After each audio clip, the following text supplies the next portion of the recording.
Hello बच्चों, स्वागत है आप सभी का क्लास 12 सब्जेक्ट बायोलॉजी की वेरी वेरी इंपॉर्टेंट सीरीज के अंदर। इससे पहले मैंने पार्ट 1 कराया था। पार्ट 2 के अंदर वेरी वेरी इंपॉर्टेंट क्वेश्चन में हम देखेंगे। अगला क्वेश्चन जो क्वेश्चन लिखा हुआ है, question number 5, explain with example. यहाँ पर कुछ एग्जाम्पल के साथ में आपको एक्सप्लेन करना है, और एग्जाम्पल के तौर पर जो आप एक्सप्लेन करेंगे वो लिखा हुआ है इनकम्प्लीट डोमिनेंस, और साथ में लिखा हुआ कोडोमिनेंस। देखिए, इनकम्प्लीट डोमिनेंस का मतलब क्या होता है, साथ में कोडोमिनेंस का मतलब क्या होता है। यहाँ पर आप देखेंगे तो इसको दूसरी तरीके से पूछा जाता है, explain the deviation from Mendelism. यानी ग्रेगर जॉन मेंडल साइंटिस्ट है, उन्होंने जो लॉ ऑफ इनहेरिटेंस दिए उनके एक्सेप्शन क्या है, उनकी आखिर लिमिटेशन क्या है, आखिर वहां किस पर अप्लाई नहीं हो पाते। तो देखिए, यहाँ पर पूछा जाए इनकम्प्लीट डोमिनेंस आखिर किसको शो करते हैं, तो लिखा हुआ है डेविएशन फ्रॉम मेंडलिज्म। मेंडलिज्म और मेंडल के लॉ से डेविएशन शो करते हैं। कैसे, देखिए, इनकम्प्लीट डोमिनेंस का मतलब क्या है, if A cross is made between two homozygous plants और एनिमल्स, दो होमोजाइगस प्लांट्स और एनिमल्स के बीच में जब क्रॉस कराते हैं, only one pair of contrasting character, और वहां पर आप वन पेयर कॉन्ट्रास्टिंग करेक्टर को लेते हैं, जैसे मैंने कहा कि कैपिटल टी और स्मॉल टी। तब फर्स्ट जनरेशन के अंदर मेंडल साइंटिस्ट के हिसाब से जो करेक्टर आना चाहिए वो डोमिनेंट करेक्टर आना चाहिए। सभी करेक्टर पहली जनरेशन में, पहली पीढ़ी में डोमिनेंट आया करते हैं, लेकिन हम आपको बता दें कि इस डोमिनेंट करेक्टर की जगह यदि कोई दूसरा करेक्टर भी साथ में आता है, उस डोमिनेंट करेक्टर को छोड़कर कोई दूसरा करेक्टर आ जाता है जो इंटरमीडिएट करेक्टर कहलाता है, तब इस पूरी फिनोमिनॉन को और इस प्रोसेस को हम इनकम्प्लीट डोमिनेंस कहते हैं। चलिए हम बात करते हैं इनकम्प्लीट डोमिनेंस आखिर किस में प्रेजेंट होती है। एक प्लांट लिखा हुआ है मिराबिलिस जलापा, जिसको हम 4 o'clock प्लांट कहते हैं। इस 4 o'clock प्लांट के अंदर 3 तरह के फ्लावर मिला करते हैं, एक रेड, दूसरा व्हाइट और तीसरा पिंक। रेड डोमिनेंट होता है, ये रिसेसिव होता है, और ये इंटरमीडिएट कलर आ गया। तो इसका मतलब ये हुआ कि फर्स्ट जनरेशन के अंदर कलर रेड आना चाहिए था अकॉर्डिंग टू मेंडल साइंटिस्ट, लेकिन पहली जनरेशन में रेड ना आके रेड और व्हाइट है, उन दोनों का इंटरमीडिएट कलर आ गया, वो है पिंक। ये पिंक कलर के फ्लावर का प्रेजेंट होना ये शो करता है इनकम्प्लीट डोमिनेंस है। चलिए नेक्स्ट है व्हाट इज कोडोमिनेंस। देखो, कोडोमिनेंस क्या होता है, when both alleles of any factor of gene, एक ही जीन की डिफरेंट फॉर्म जिन्हें आप एलील्स कहते हैं, प्रोड्यूस देयर इक्वल इफेक्ट, उनका इफेक्ट है वो बिल्कुल इक्वल आता है, तब इसे कहते हैं then it is called codominance. और ये कोडोमिनेंस है वो रियलिटी में एक तो मिला करती है skin colour of the animals, animals के स्किन कलर के अंदर मिलती है, और दूसरा मिला करता है ब्लड ग्रुप हुआ करता है ए बी, जिसमें ब्लड ग्रुप ए डोमिनेंट है और यहाँ पर बी डोमिनेंट है। ये दोनों का इक्वल इफेक्ट आएगा, तो जो चाइल्ड होगा उसका ब्लड ग्रुप क्या बनेगा, ए बी। इसका मतलब है कि ए बी ब्लड ग्रुप का होना आखिर क्या रिप्रेजेंट करता है, कोडोमिनेंस। चलिए नेक्स्ट बात करते हैं, इंपोर्टेंट क्वेश्चन है, ये 2024 में पूछा गया है। 2024 में पूछा वो क्वेश्चन है, father can not transmit X sex linked disease to his son. Father से ऐसी डिसीज है वो कभी ट्रांसफर नहीं होती अपने सन में जिसके जीन हुआ करते हैं एक्स क्रोमोसोम पर। इसका मतलब एक ऐसी डिसीज जिसके जीन एक्स क्रोमोसोम पर होते हैं उनको सेक्स लिंक्ड डिसीज कहते हैं। और सेक्स लिंक्ड डिसीज के अंदर यहाँ पर आप देखेंगे एग्जांपल लिखा हुआ है, इसीलिए ऑब्जेक्टिव पूछा जाता है कि कोई दो सेक्स लिंक्ड डिसीज के नाम बताइए, तो यहाँ पर एक कलर ब्लाइंडनेस और दूसरा हीमोफीलिया। इन दोनों डिसीज की खासियत होती है कि इनके जीन हुआ करते हैं वो एक्स क्रोमोसोम पर होते हैं। आपको पता है कि जो सन है उसको हम जेनेटिक फॉर्म में और जीनोटाइप के फॉर्म में एक्स वाई लिखते हैं, और जो डॉटर है उसको एक्स एक्स लिखते हैं। यहाँ पर आप देखेंगे यहाँ एक्स और वाई में फादर से जो सन में आता है क्रोमोसोम वो आता है बाई क्रोमोसोम, मदर से आता है वो एक्स क्रोमोसोम। इसका मतलब ये हुआ कि ऐसी डिसीज जिनके जीन एक्स क्रोमोसोम पर होंगे, यदि वो डिसीज मदर के अंदर है तो मदर से सन में ट्रांसफर हो सकती है, क्योंकि फादर से जो क्रोमोसोम आता है वो बाई आता है, और बाई क्रोमोसोम है वो सेक्स लिंक्ड डिसीज जैसे कलर ब्लाइंडनेस और यूफिलिया के जीन नहीं रखता है। इसका मतलब ये हुआ कि यदि सन में हम बात करें कि ये डिसीज के जीन कैसे ट्रांसफर होंगे, तो एक ही तरीका है कि मदर से जा सकते हैं। लेकिन अगर हम बात करें कि कोई डॉटर है, उस डॉटर के अंदर कैसे ट्रांसफर हो सकते हैं, तो डॉटर के अंदर मदर से भी एक्स आता है और फादर से भी एक्स आता है। इसका मतलब यदि फादर है उसके एक्स क्रोमोसोम पर इसके जीन होते हैं डिसीज के, तो वे भी ट्रांसफर हो सकते हैं। मदर है ये तो उसके उसके एक्स क्रोमोसोम पर है ये जीन है, तो वो भी ट्रांसफर हो सकते हैं। इसका मतलब है कि डॉटर है ये इन्फेक्टेड है, तो उसका रीजन फादर भी हो सकता है, मदर भी हो सकता है। इसी लिखा हुआ देखो, the gene of sex linked disease colour blindness और haemophilia is present of the X chromosome. Sex linked disease हुआ करती हैं, कलर ब्लाइंडनेस, हीमोफिलिया, उनके जीन हुआ करते हैं केवल एक्स क्रोमोसोम पर होते हैं। Father contributes only by sex chromosome to his son, never X chromosome.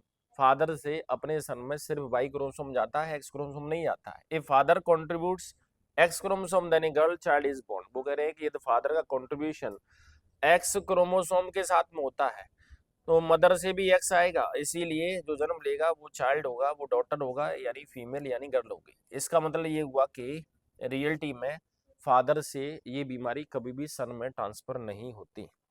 चलिए अगला क्वेश्चन है, right the differences between genotype and phenotype. 2022 में पूछा हुआ क्वेश्चन है कि जीनोटाइप आखिर क्या है और फिनोटाइप क्या है। देखो, genetic composition of any organism, किसी भी ऑर्गेनिज्म का जो जेनेटिक कंपोजिशन होता है वो जीनोटाइप कहलाता है।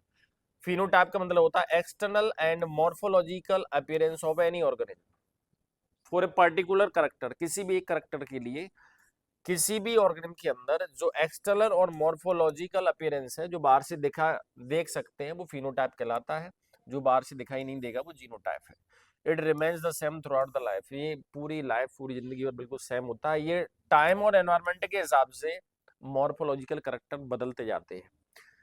It is not affected by phenotype, इस पर फिनोटाइप का कोई प्रभाव नहीं पड़ता। It is affected by genotype, इसका फिनोटाइप क्या होंगे, जीनोटाइप डिसाइड करते हैं। इसका मतलब जीन की वजह से ही फिनोटाइप्स यानी मॉर्फोलॉजिकल करेक्टर आते हैं। It can not be study directly, इनका डायरेक्टली और देखकर आप इनकी स्टडी नहीं कर सकते। It can be study directly, इनकी स्टडी आप बाहर से देखकर भी कर सकते हैं क्योंकि ये मॉर्फोलॉजिकल करेक्टर है। None through the study of ancestor, अगर स्टडी करना चाहते हो जीनोटाइप की तो उनके एंसेस्टर यानी पूर्वज हुआ करते हैं, उनकी स्टडी करनी पड़ती है। इनकी स्टडी करने के लिए there is only requirement of observation, मतलब बाहर से देखकर बता सकते हैं। तो बाहर से दिखने वाले करेक्टर फिनोटाइप, जो बाहर से दिखाई नहीं देते, जो जीन का कंपोजिशन बताते हैं, वो जीनोटाइप कहलाते हैं। अगला क्वेश्चन है, explain the law of dominance by using the monohybrid cross. आपको बता दें कि इसको पूछने का दूसरा तरीका जो 2020 और 2024 में पूछा गया कि मेंडल जो साइंटिस्ट हुआ करते हैं उनका फर्स्ट लॉ ऑफ इनहेरिटेंस आखिर क्या है। फर्स्ट लॉ ऑफ इनहेरिटेंस का ही दूसरा नाम होता है लॉ ऑफ डोमिनेंस। इसका मतलब ये हुआ कि मेंडल साइंटिस्ट है, उन्होंने दो लॉ दिए, तीन दिए हैं। पहला फर्स्ट लॉ ऑफ इनहेरिटेंस, दूसरा सेकंड लॉ, तीसरा third law of inheritance. First law of inheritance को हम लॉ ऑफ डोमिनेंस भी कहते हैं, तो हम बात करेंगे लॉ ऑफ डोमिनेंस की। तो देखो, लॉ ऑफ डोमिनेंस के अकॉर्डिंग आखिर क्या होता है कि F1 जनरेशन में आने वाले सभी करेक्टर हुआ करते हैं वो हमेशा डोमिनेंट करेक्टर कहलाते हैं, और ऐसे करेक्टर जो F1 जनरेशन में नहीं आते वो सब रिसेसिव करेक्टर कहलाते हैं।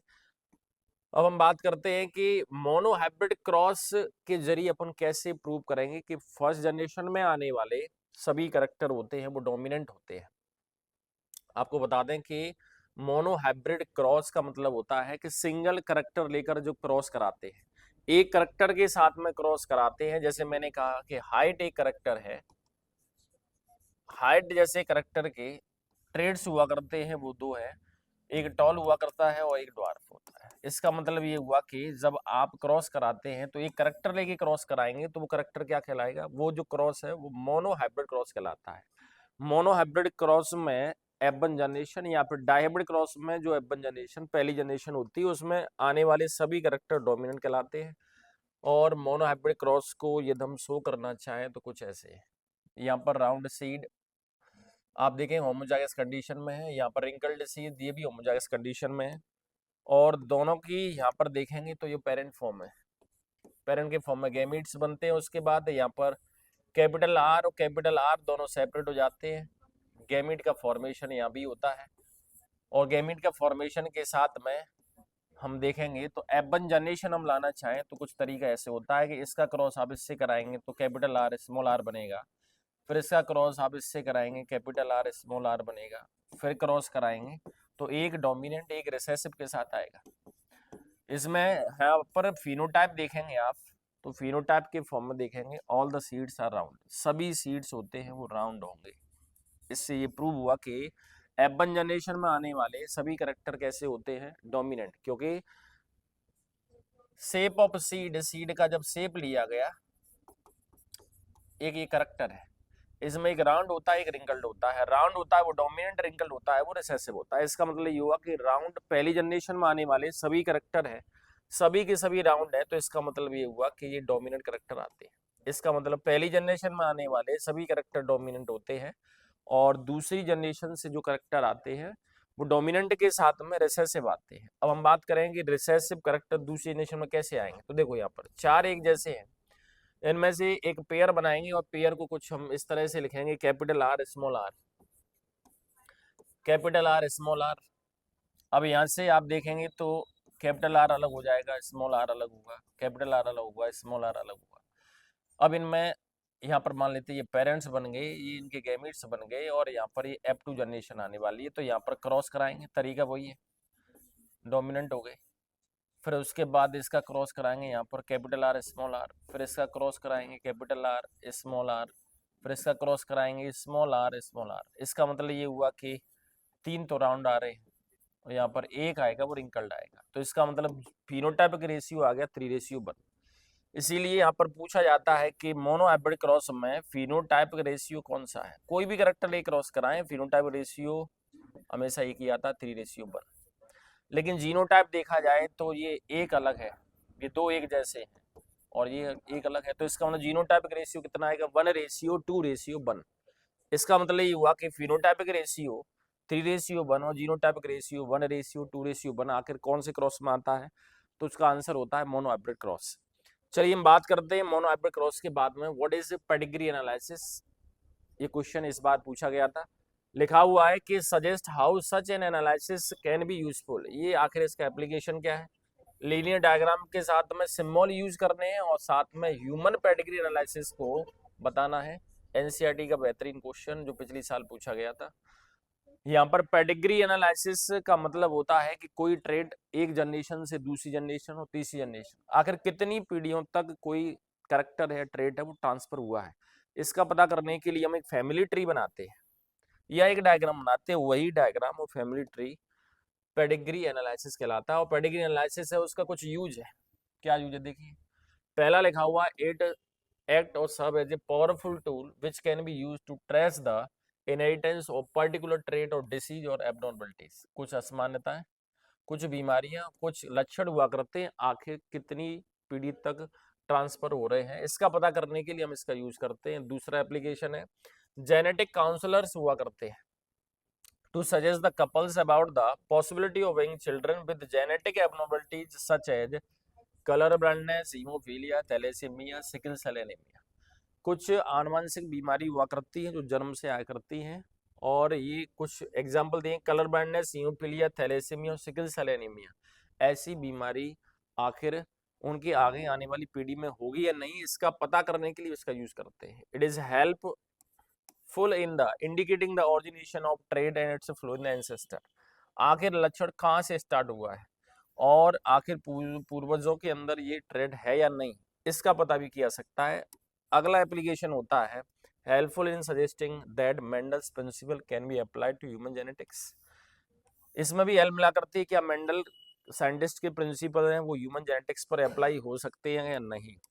नेक्स्ट इसका एप्लीकेशन है why marriage between the close related is very harmful. Close related जितने भी हुआ करते हैं उनके बीच में यदि मैरिज हुआ करती है तो हार्मफुल क्यों है, इन सब का पता करने के लिए हम पेडिग्री एनालिसिस फॉलो करते हैं। अब हम बात करते हैं कि आखिर क्या सिंबल यूज किए जाए। तो देखो यहाँ पर लिखा हुआ है कि यहाँ पर ये सर्कल बनाते हैं तो वो फीमेल को रिप्रेजेंट करता है, इस तरह से बनाएंगे स्क्वायर तो मेल को रिप्रेजेंट करेगा, और सेक्स अनस्पेसिफाइड है तो आप इस तरह से बनाएंगे। यदि अफेक्टेड पर्सन है मतलब इनको कोई इसी तरह की कोई बीमारी है तो इनको डार्क कर देंगे, जैसे डार्क किया हुआ है, जैसे डार्क किया हुआ ये फीमेल, ये मेल, और ये अन अफेक्टेड पर्सन जिसका सेक्स अनस्पेसिफाइड है मतलब मेल फीमेल पता नहीं है। उसके बाद ऑटोसोमल डिसीज है तो हाफ सर्कल हाफ कर देते हैं। यदि ये एक्स सेक्स क्रोमोसोम से रिलेटेड डिसीज है इनमें से किसी को तो इस तरह से सर्कल बना के गोला लगा देते हैं। लिखा हुआ first affected family member studied, पहली बार फैमिली मेंबर अफेक्ट हुए हैं, तो इस तरह से गोला बनाकर इसको कंप्लीट फिल कर देते हैं और दोनों के बीच में मीटिंग शो करते हैं, रिप्रोडक्शन शो करते हैं, तो ये पहली जनरेशन, उसके बाद यहाँ पर ये दूसरी जनरेशन शो करते हैं और उसके बाद फाइनली आप देखें तो जेनेटिक रिलेटिव्स हैं वो उसको इस तरह से शो करते हैं। इस तरह से पेडिग्री एनालिसिस सिंबल के साथ हम यूज करते हैं। Next question, how is sex determined in the human beings के अंदर आखिर सेक्स डिटरमिनेशन कैसे होता है।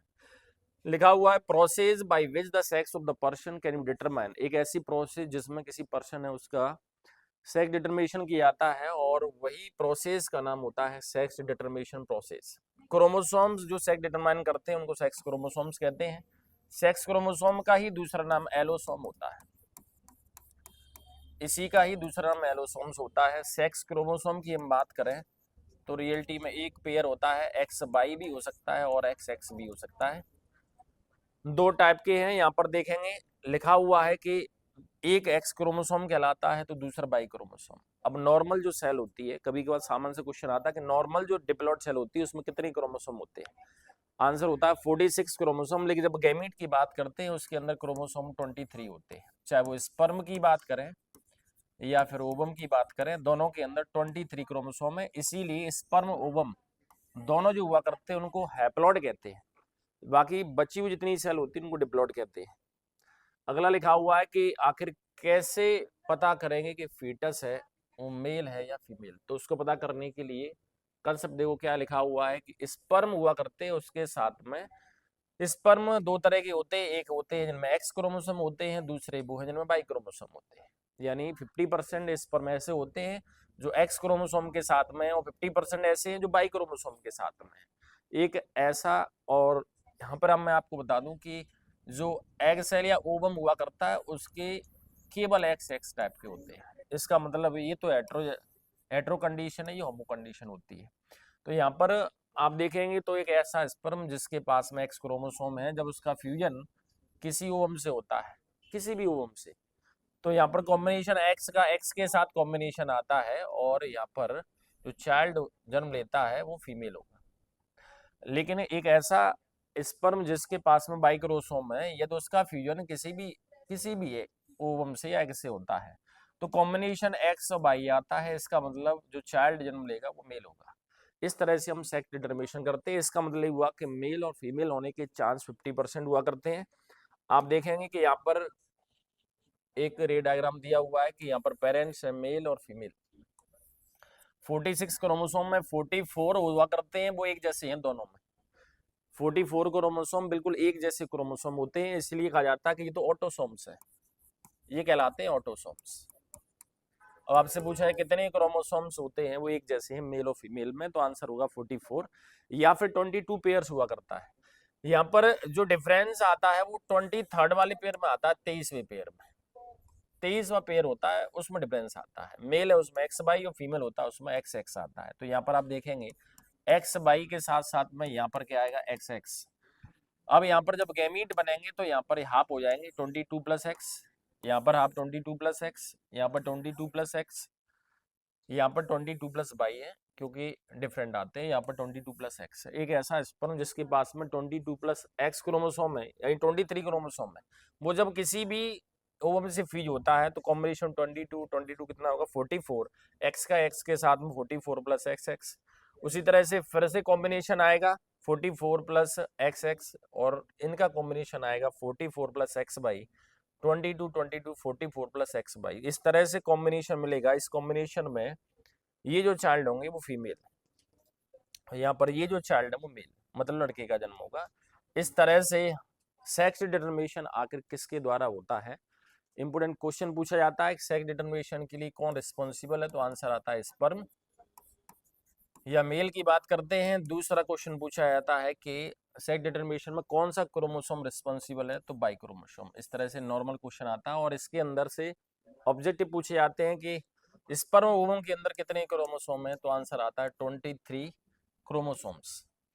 और आपसे पूछा जाए कि टोटल क्रोमोसोम नॉर्मल सेल में कितने होते हैं, ह्यूमन के अंदर 46 क्रोमोसोम। आपसे पूछा जाए कितने क्रोमोसोम ऐसे हैं जो बिल्कुल सेम होते हैं, तो आंसर आता है 44 क्रोमोसोम। या फिर लिखा रहता है 22 पेयर्स। इस तरह से ये ऑब्जेक्टिव क्वेश्चन हुआ करते हैं। उसके बाद है mention any two autosomal genetic disorder with their symptoms. Genetic disorder की हम बात करते हैं तो आखिर कौन से होंगे। एक लिखा हुआ है down syndrome. Down syndrome scientist down थे, उन्होंने इसकी डिस्कवरी की थी। जिस पर्सन को ये डाउन सिंड्रोम हुआ करता है उसमें ये कंडीशन सबसे इंपॉर्टेंट है। ये मैचिंग में ही पूछा जाता है। Trisomic condition of 21st chromosome, 21वां क्रोमोसोम हुआ करता है।